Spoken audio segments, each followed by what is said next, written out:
제가 오늘 들려드릴 이야기는요. 심야 배달입니다. 배달? 제가 지난번에 소개했던 마지막 배달이라는 사연 혹시 기억하십니까? 배달 사연 진짜 무서웠어. 그 사연이 나간 후에 또 다른 현직 배달기사분께서 또 사연을 보내주신 겁니다. 비슷한 경험이 있으시구나. 인천에 사시는 주승호 씨입니다. 제가 이제부터 승호 씨의 입장에서 한번 사연을 읽어드리도록 하겠습니다. 안녕하세요. 저는 올해 나이 46인 주승호라고 합니다. 저는 소위 말하는 투잡러인데요. 낮에는 병원 사무직으로, 저녁과 주말에는 배달 기사로서 아주 열심히 살고 있습니다. 가정을 위해서도 열심히 사시는군요. 사실 3년 전까지만 해도 쭉 직장인으로 살다가 그래, 나도 한번 사장님으로 살아보자 싶어서 2019년에 요식업을 시작했는데요. 1년 만에 코로나 여파로 결국 문을 닫고 빚만 떠하는 신세가 된 겁니다. 시기가 너무 안 좋았다. 그 빚을 갚느라 작년 11월부터 시작한 일이 배달 일이고요. 생계를 위해서 누구보다 간절하게 시작한 일이었지만 저는 한 달도 채 지나지 않아 정말 심각하게 그만둬야 되나 고민에 빠졌는데요. 바로 어릴 적부터 불쑥불쑥 만나게 되는 그들 때문입니다. 너는 어렸을 때부터 봤나 뭘? 사실 제가 어떻게 보면 심야배달 피해야 하는 사람이거든요. 자꾸 이제 보면 안 될 것들을 자꾸 돌고 느끼는 편이라 제가 6살 때쯤에 어머니께 이런 얘기를 한 적이 있대요. 엄마, 저 아줌마 왜 나무 위에 올라가 있어? 아, 이분은 그냥 어릴 때부터 보신 분인데. 또 어느 날인가는 어떤 사람은 명확하게 보이는데 어떤 사람은 또 뿌옇게 보인다 그랬더니 어머니께서 정신적으로 문제가 있나 좀 걱정을 많이 하셨던 것 같아요. 부모님 걱정하죠. 제가 8살쯤이었나 그 동네 친구네 집에서 놀다가 집으로 돌아가는 길이었어요.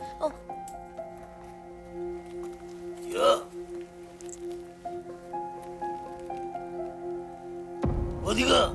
동네에서 늘 보던 아저씨 한 분과 마주쳤는데 그분께서 천연두를 앓으셔갖고 얼굴이며 피부며 많이 안 좋으셨거든요. 옛날에 그런 분들 많았지.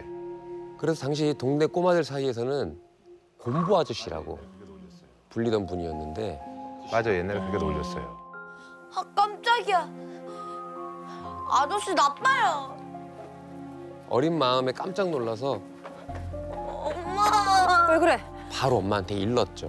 공부 아저씨가 나 깜짝 놀라게 했어.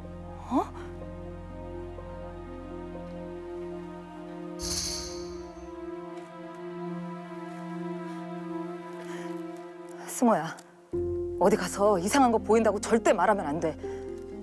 그리고 그런 거랑 마주치면 가까이 가지도 말고 쳐다도 보지 말고. 알았지? 알고 보니 그 아저씨는 이미 얼마 전에 돌아가신 분이었던 거예요. 소위 말하는 영안이 열린 사람이라는 걸 알게 된 거죠. 그래, 그런 분들이 있으니까. 그런데 제가 배달 일을 시작한 지 한 달 정도 지난 시점인 작년 12월. 그날 동네 외곽의 한 아파트로 심야 배달을 가게 되었는데요.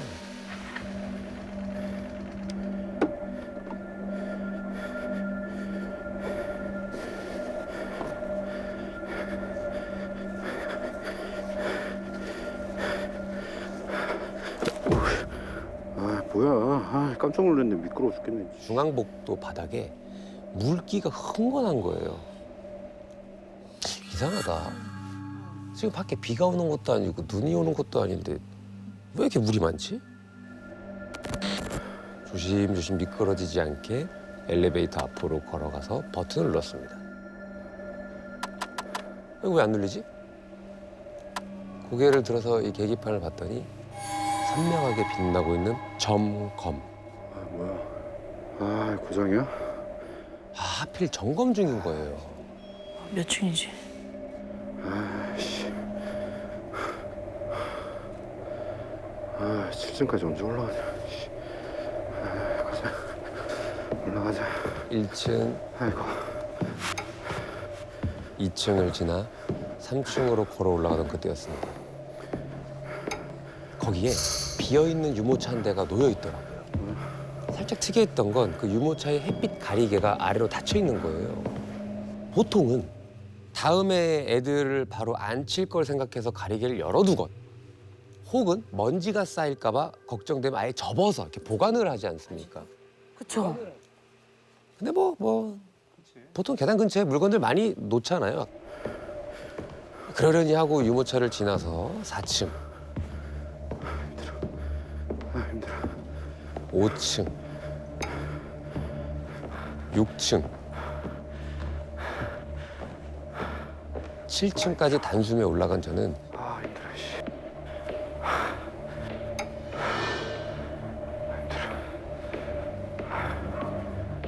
배달할 집 문을 찾아서 초인종을 꾹 눌렀습니다. 근데 순간 제 눈에 띈 아이가 자고 있어요. 문 앞에 두고 문자 주세요. 아이씨. 죄송합니다. 아, 죄송합니다. 아이 어머니가 화가 나서 나오시기 전에 얼른 자리를 뜨려고 하는데 우네. 깼다 깼다.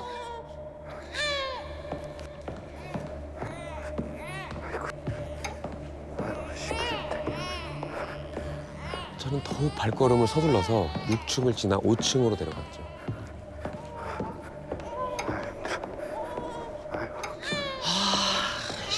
이게 속으로 안절부절하면서 에라 뭐라 했다냐 껑충껑충 계단을 뛰어넘어서 5층을 지나 4층으로 내려갔는데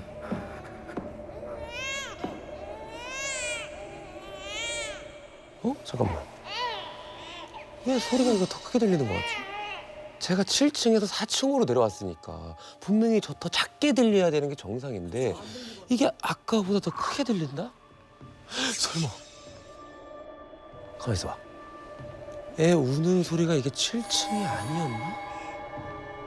복도 쪽으로 빠져나와서 4층 복도 좌우를 조심스럽게 살펴봤어요.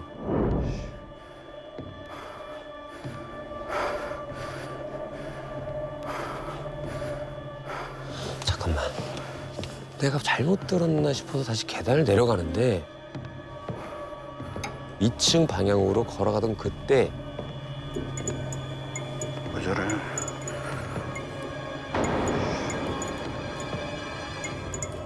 뭐야? 저게 왜 지금 저기 있지? 분명히 벽 구석 가까이에 놓여져 있던 그 유모차가 이제 계단 앞을 이렇게 가로막는 위치로 옮겨져 있는 거예요. 아이고, 왜 여기 있어? 그때 그 울음소리가 유모차 안쪽에서 흘러나오는 거예요.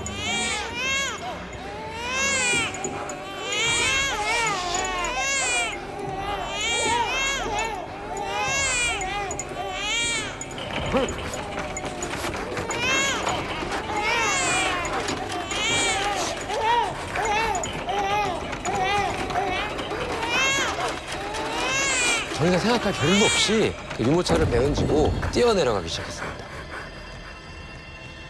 그런데 제 등 뒤에서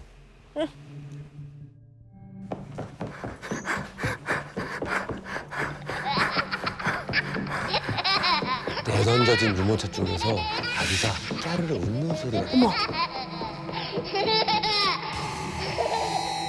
저는 죽기 살기로 일단 도망치듯이 아파트를 빠져나왔습니다. 마음이 좀 진정되니까 이게 헛웃음이 또 나기 시작하더라고요. 일단 그 일이 있고 얼마 뒤에 곱창집 배달 주문을 받아서 가게에서 불과 300m밖에 떨어지지 않은 모텔로 배달을 가게 되었습니다. 꿀이네, 꿀이야. 빨리 배달을 끝내고 또 콜을 받으면 되겠다. 기분이 좋아진 저는 아, 맞다, 현금. 현금 27,000원짜리 주문이라서 잔도 3,000원을 미리 준비해둔 채 가벼운 발걸음으로 배달지인 504호로 향했습니다. 누구세요? 예, 배달이요. 잠시만요. 안녕하세요. 여기. 감사합니다. 저 현금 계산하기로 하셨는데. 잠시만요. 예. 안에서도 대략 두세 분 정도의 여성분들 목소리가 들리시더라고요. 그래서 아니야, 여기 현금으로 썼잖아. 여자친구들끼리 뭐 파티하나 보다 생각하는 그 순간 야, 너네 현금이 딱 빠져.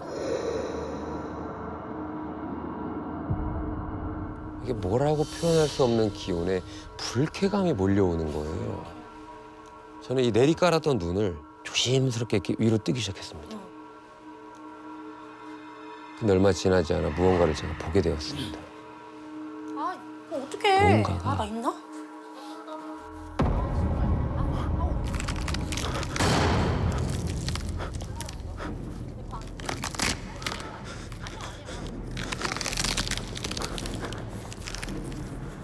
바로 그때 제 눈이 딱 마주친 거예요.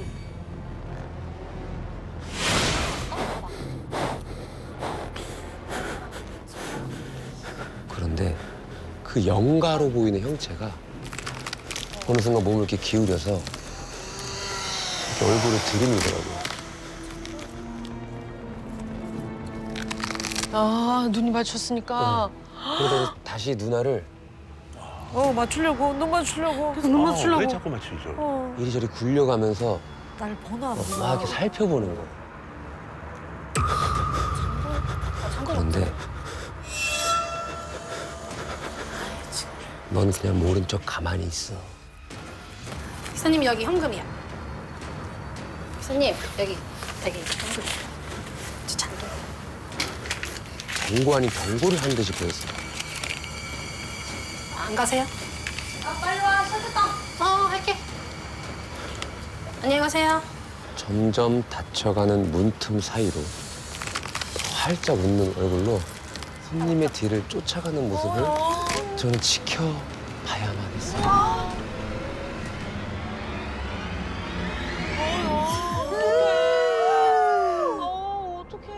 그 영가는 어쩌다가 그 손님 곁에 남아 있었던 걸까요?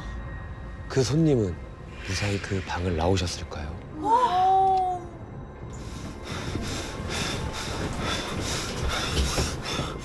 그날 제가 본 영가는 살면서 제가 본 영가 중에 가장 기이한 모습으로 뇌리에 박혀버리고 말았고 결국 저는 그날 이후로 밤 12시 이후의 배달은 그만두고 말았습니다. 야, 이거 무슨 일 있었는지 너무 궁금하다. 이거는 약간 좀 이렇게 사연이 단편적인 게 아니라 3D로 해서 귀신 보는 맞아요. 배달 기사 뭐 이래가지고 쭉 해야 될 것 같은데 아니 혹시 나 그런 생각했어. 뭐요? 우리 옛날에 모텔 방에서 귀신 있는 거 많이 나왔잖아. 그쵸, 맞아요. 많이 나왔죠. 그거랑 연결되는 사연 아니야? 뭐 이어지는 거일 수도 있겠네요. 아, 이어진다고?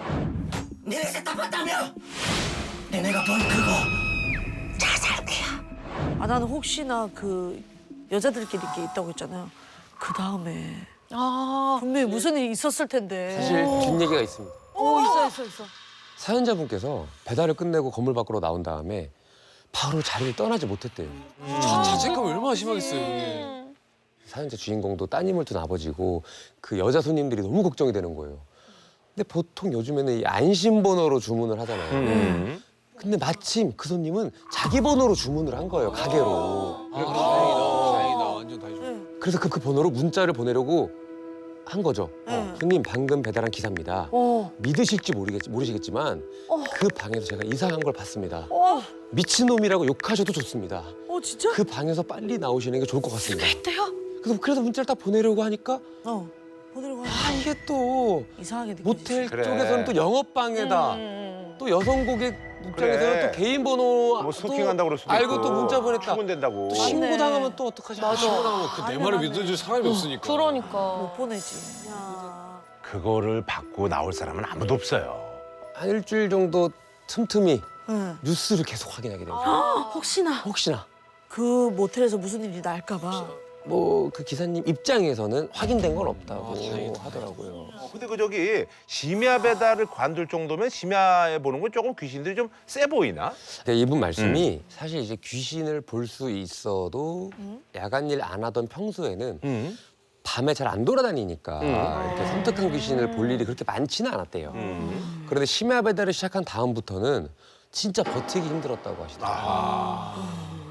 아, 그럼 사연 내용 말고도 귀신을 여러 많이 보셨겠네요, 그러면. 계속 보이는 거예요?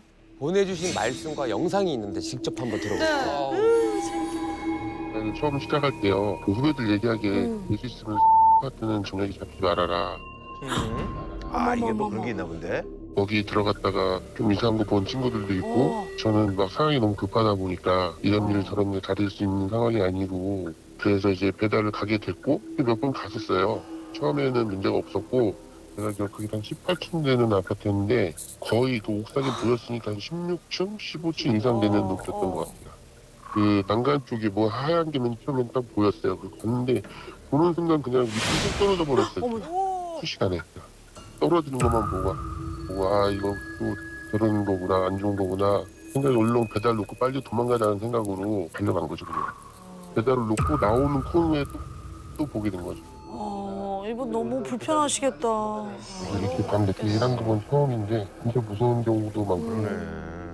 실제 아파트인데 새벽 1시에 실제 제보자분이 촬영을 해주신 거예요. 이 벌써 무섭게 생겼네, 아파트가. 딱 옛날 아파트 그거군요. 근데 이게 센서 등이 많지도 않고 없어. 막 이렇게 보면 앞에 또 어두운 거 봐야 돼. 그러니까 이게 저거 그 어떻게 새벽에 배달하시는 분들이 그만큼 이게 쉽지 않다라는 겁니다. 야 진짜 안 보인다 이거. 근데 정말로 그 배달 기사분들이 모이신 이런 카페 있잖아요. 이런 데 가보면은 실제로 정말 귀신을 목격하신 분들의 이야기가 많이 올라와 있대요. 저는 심야에 야식 배달해서 먹는 거 참 좋아하거든요. 이제 안 할 거예요? 아니 문 밖에 제가 나가 있어야죠. 이렇게 오실 때 무섭지 않게. 갑자기 또 놀랄 수 있는데. 아 저보고 더 놀라실까요? 진짜 귀신인 줄 알고. 자, 과연 오덕신 분들 몇 개 촛불을 켜줄지 궁금합니다. 촛불 켜주시죠. 따라서 돌아가는 그 장면이 뭔가 이미지가 막 떠올랐어요, 되게. 속도가 좋아요. 그래요? 이경 씨 속도가 좋습니다. 아니 얘기가 되게 계속 상상하게 그래, 되는데 그래. 이런 게 더 무서워. 2층 갑니다. 2층 올라가요. 자 올라가고요. 2층 가는 걸로 만들. 잠깐만. 저 1등 하겠는데? 아니 그러지 마세요. 올라갔어요. 올라가. 40. 자 하나 더. 3, 2, 1 여기까지입니다. 이거 이경 씨의 심야 배달 총 41개의 촛불이 켜졌습니다. 예.